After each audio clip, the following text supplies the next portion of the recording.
Are دلائیں گے کہ تو اپنی ماں کا قاتل ہے۔ اب الفاظ سنیں کہ ایک طرف ماں ہے، ایک طرف دین خدا ہے، دین مصطفیٰ ہے، ایک طرف بیت مصطفیٰ ہے۔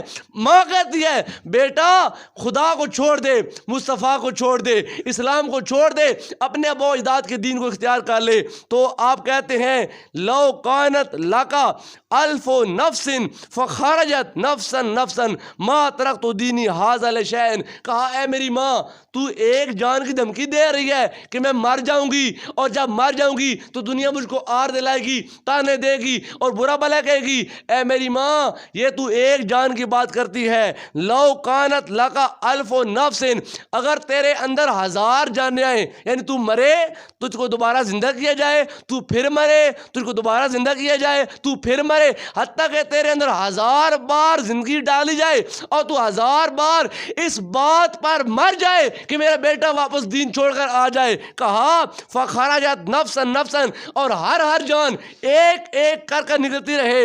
ما ترکت دینی ھذا لشیء، وہ ہاتھ جو محمد عربی کے ہاتھ پر چلا گیا وہ ہاتھ واپس نہیں آ سکتا ہے۔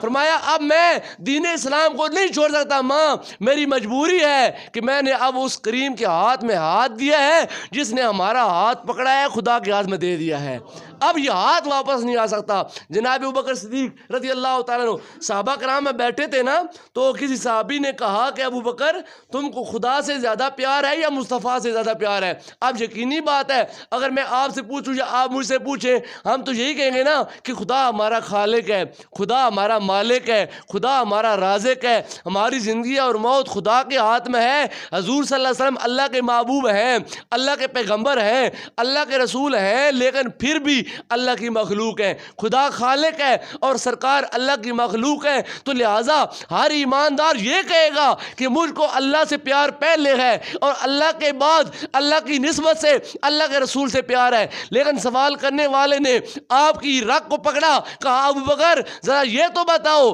کہ تم کو خدا سے پیار زیادہ ہے یا مصطفیٰ سے زیادہ ہے؟ تو آپ نے سوچے سمجھے بغیر کہا مجھ کو اللہ کے پیارے محبوب محمد مصطفیٰ سے زیادہ پیار ہے، مجھ کو سرکار کی ذات سے زیادہ پیار ہے۔ تو صحابہ نے کہا ابوبکر بات سمجھ نہیں آئی، خدا تو تمہارا خالق بھی ہے، خدا تمہارا مالک بھی ہے، خدا تمہارا رازق بھی ہے، زندگی اور موت تو خدا کے ہاتھ میں ہے، خدا کا پیار زیادہ ہونا چاہیے۔ کہا جب میں نے یہ کلمہ نہیں پڑھا تھا لا الہ الا اللہ محمد رسول اللہ، اس وقت میں بھی تھا، میرا خدا بھی تھا، لیکن مجھ کو نہیں معلوم تھا کہ میرا مقام کیا ہے، میرے خدا کا مقام کیا ہے۔ وہ خدا جس نے مجھ کو زندگی دی ہے میں نہیں جانتا تھا، وہ خدا جو مجھ کو صبح و شام کھانا دیتا ہے میں نہیں جانتا تھا، وہ خدا جس نے مجھ کو مال دیا، مجھ کو بڑا تاجر بنایا میں نہیں جانتا تھا، وہ خدا جس نے مجھ کو معاشرے میں عزت دی اور لوگ میرا مقام جانتے تھے، لوگ میری تعریف کرتے تھے، لوگ مجھ سے تجارت سیکھنے آتے تھے، جس خدا نے یہ مہربانی کی میں اس خدا کو نہیں جانتا تھا۔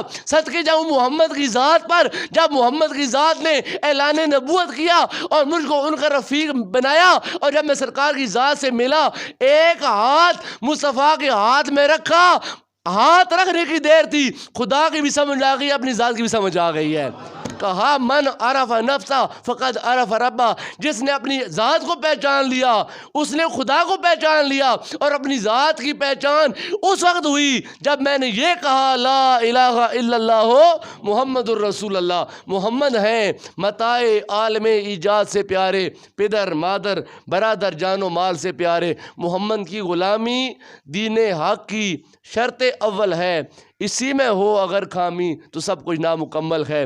آج فرانس والوں نے جو مسلمانوں کے جذبات کو مجروح کیا اور سرکار دو عالم صلی اللہ علیہ وسلم کے انہوں نے خاکے بنائے، یہ کوئی پہلی ان کی شرارت نہیں ہے۔ ویسے تو میں نے آج تیاری کی تھی کہ میں آپ کو حوالہ جات کے ساتھ بتاتا کہ یہ کہاں سے کہانی چلی اور آج کہاں تک پہنچ چکی ہے۔ میں وہ تمام تقریباً 10-15 ایسے حوالہ جات تھے میرے پاس کہ جو اپنے ناقص علم کے مطابق آپ کو بتاتا، جس میں راج پال کھتری بھی آتا ہے، جس میں غازی رمدین شہید کی شہادت بھی آتی ہے، جس میں جب وہ بنگلہ دیش کی جب وہ تسلیم ناصرہ بھی آتی ہے، اور جس میں ہمارے پاکستان کا سلیمان رشدی بھی آتا ہے۔ یہ تمام وہ لوگ ہیں جنہوں نے سرکار کی عزت اور حرمت پر ہاتھ اٹھایا، لیکن اللہ تعالیٰ کی وہ بے آواز لاٹھی کبھی بھی جب وہ خاموش نہیں رہتی، وہ حرکت میں آتی ہے۔ ضرور اللہ تعالیٰ اپنے محبوب کی عزت کا رکھوالا خود ہے، اور کائنات میں اللہ تعالیٰ نے بتا دیا کہ محبوب مٹ گئے، مٹتے ہیں، مٹ جائیں گے اعداء تیرے، نہ مٹا ہے نہ مٹے گا کبھی چرچا تیرا۔ کیوں؟ وَرَفَعْنَا لَكَ ذِكْرَكَ، محبوب ہم نے تیرے ذکر کو عام کر دیا، بلند کر دیا۔ یا اللہ کتنا کہا، جہاں جہاں پر خدا کا نام لیا جائے گا ساتھ محمد مصطفیٰ کا نام لیا جائے گا۔ اللہ تعالیٰ ہمارے آقا کریم صلی اللہ علیہ وسلم کے درجات کو کائنات میں عام و دام فرمائے، اور ہم سب کو سرکار کی غلامی میں، سرکار کی محبت میں ہم سب کو زندگی اور موت نصیب فرمائے۔ وہی زندگی ہے جو سرکار کے ساتھ محبت میں گزرے، اور وہ زندگی نہیں ہے۔ حضرت حسان ابن ثابت رضی اللہ تعالیٰ عنہ، آپ سے اسی بندے نے سوال کیا کہ آپ کی عمر کتنی ہے؟ اس ٹائم آپ نے اسلام قبول کیا تھا 3 سال ہو گئے تھے، 3 سال، 60 سال کے بعد آپ نے اسلام قبول کیا تھا، تو ویسے تو عمر ان کی بنتی تھی 63 سال۔ تو کسی نے سوال کیا کہ اے حسان آپ کی عمر کتنی ہے؟ تو آپ نے کہا میری عمر 3 سال ہے۔ سوال کرنے والے نے تعجب سے دیکھا، کہا حسان کیسی باتیں کرتے ہو، تمہاری عمر زیادہ ہو گئی ہے تو بیک کی باتیں کر رہے ہو۔ یعنی جب بندہ 60 سال سے اوپر ہو جائے تو کہتے ہیں کہ اب اس کا دماغ کام نہیں کرتا، اب یہ بزرگ ہو گیا ہے، اب اس کا دماغ کمزور ہو گیا ہے۔ سوال کرنے والے نے کہا حسان کیسی باتیں کرتے ہو، تمہاری عمر 3 سال ہے؟ کہا ہاں، وہ جو پہلے 60 سال جو کفر میں گزرے ہیں، میں اس عمر کو عمر ہی شمار نہیں کرتا، حقیقت میں ایسے ہی لگتا ہے کہ میں 3 سال پہلے پیدا ہوا ہوں اور اللہ کے محبوب کی آغوش رحمت میں آ گیا ہوں۔ وہی زندگی ہے جو سرکار کی محبت میں ملے، سرکار کی غلامی میں ملے۔ دعا کریں اللہ ہم سب کو سرکار کی غلامی میں پکا فرمائے، سرکار کی غلامی میں زندگی نصیب فرمائے، سرکار کی غلامی موت نصیب فرمائے۔ آمین۔ وآخر دعوانا ان الحمد للہ رب العالمین۔